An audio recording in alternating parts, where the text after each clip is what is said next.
श्री स्वामी समर्थ. सर्व स्वामी भक्तांचं मी वैशाली अगदी मनापासून स्वागत करते आणि आपल्या या व्हिडिओला सुरुवात करते. आज मी सांगणार आहे सोमवारची शिवामुठीची कहाणी. चला तर आपण बघूया. शिवामुठीची कथा ही श्रावण महिन्यात सोमवारच्या उपासाच्या दिवशी सांगितली जाणारी एक मराठी कथा आहे. या कथेमध्ये एका राजाच्या 4 सुनांपैकी एका नावडत्या सुनेला शिवामुठ वाहिल्याने चांगले दिवस येतात, अशी ही कथा आहे. कथेचा सारांश. एका राजाला 4 सुना होत्या.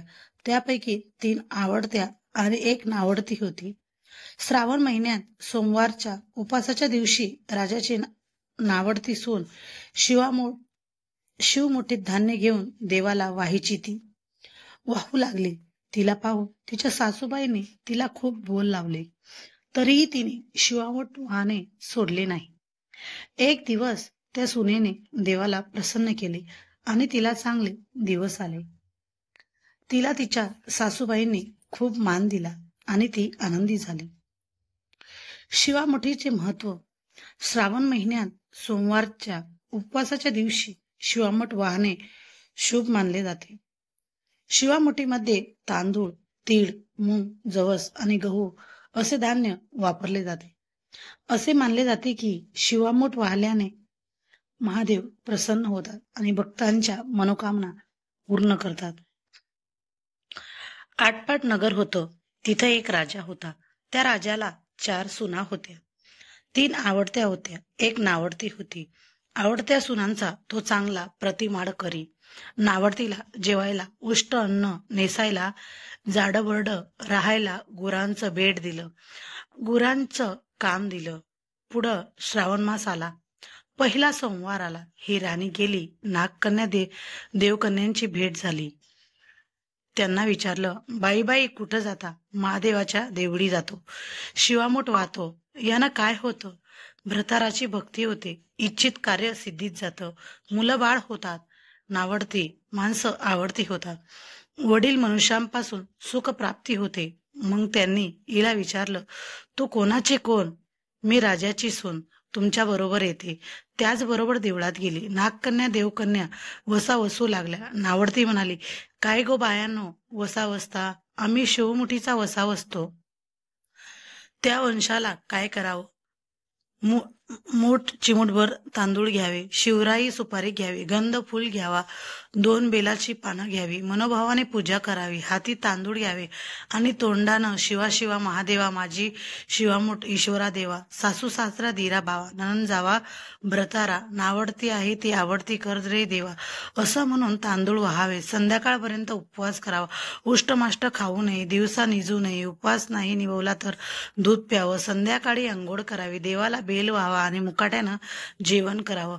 हा वसा 5 वर्ष करावा. पहिल्या सोमवारी तांदूळ, दुसऱ्यास तीळ, तिसऱ्यास मूग, चौथ्यास जव आणि 5वा आला तर सातू शिवामुठी करिता घेत यावे.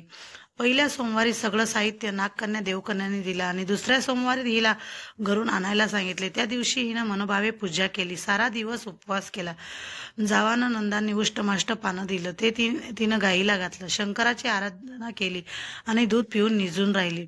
पुढं दुसरा सोमवार आला. नावडतीनं घरातून सर्व सामान मागून घेतलं. पुढं रानात जाऊन नागकन्याबरोबर मनोभावे पूजा केली आणि शिवा शिवा महादेवा, माझी शिवामुठ ईश्वरा देवा, सासू सासरा धीरा भावा, नणंद जावा भ्रतारा, नावडती आहे ती आवडती करे देवा, असं म्हणून तीळ वाहिले. सारा दिवस उपवास केला. शंकराचा बेल वाहिला. दूध पिऊन निजून राहिली. संध्याकाळी सासू सासऱ्यांना विचारलं, तुझा देव कुठे आहे? नावडतीनं जबाब दिला, माझा देव फार लांब आहे. वाटा कठीण आहेत, काटे कुठे आहेत, साप वाघ आहेत, तिथं माझा देव आहे. पुढं तिसरं सोमवार आला. पूजेचं सामान घेतलं. देवाला जाऊ लागली. घरची माणसं मागत चालली. नावडते तुझा देव दाखव म्हणून म्हणू लागली. नावडतीला रोजच सराव होता. तिला काही वाटलं नाही. त्यांना काटेकुटे पुष्कळ लागले. नावडतीची दया आली. आजपर्यंत रानात कशी येत असेल कोण जाणे. नावडतीला चिंता पडली. देवाची प्रार्थना केली. देवाला तिची करुणा आली. नागकन्या देवकन्या यांसह देऊळ सुवर्णाचं झालं, रत्नजडिताचे खांब झाले, स्वयंभू महादेवाची पिंडी झाली. सगळ्यांनी देवाचं दर्शन घेतलं. नावडतीची पूजा करू लागली, गंधफूल वाहू लागली. नंतर मूंग घेऊन शिवा शिवा महादेवा, माझी शिवमोठ ईश्वरा देवा, सासू सासरा धीरा भावा, ननंद जावा ब्रतारा, नावडती आहे ती आवडती करे देवा, असं म्हणून शिवाला वाहिले. राजाला मोठा आनंद झाला. नावडतीवर प्रेम वाढलं. दागिने ल्यायला दिले. खुंटीवर पांगोट ठेवून तळ पाहायला गेला. नावडतीची पूजा झाली. पूजा झाल्यावर सगळी माणसं बाहेर आली. इकडे देऊळ अदृश्य झालं. राजा परत आला. माझं पांगोट देवळी राहिलं. देवाकडे आणायला गेला.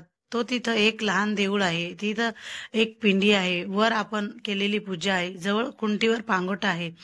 तेव्हा त्याने सुनेला विचारलं, हे असं कसं झालं? माझा गरिबाचा हाच देव.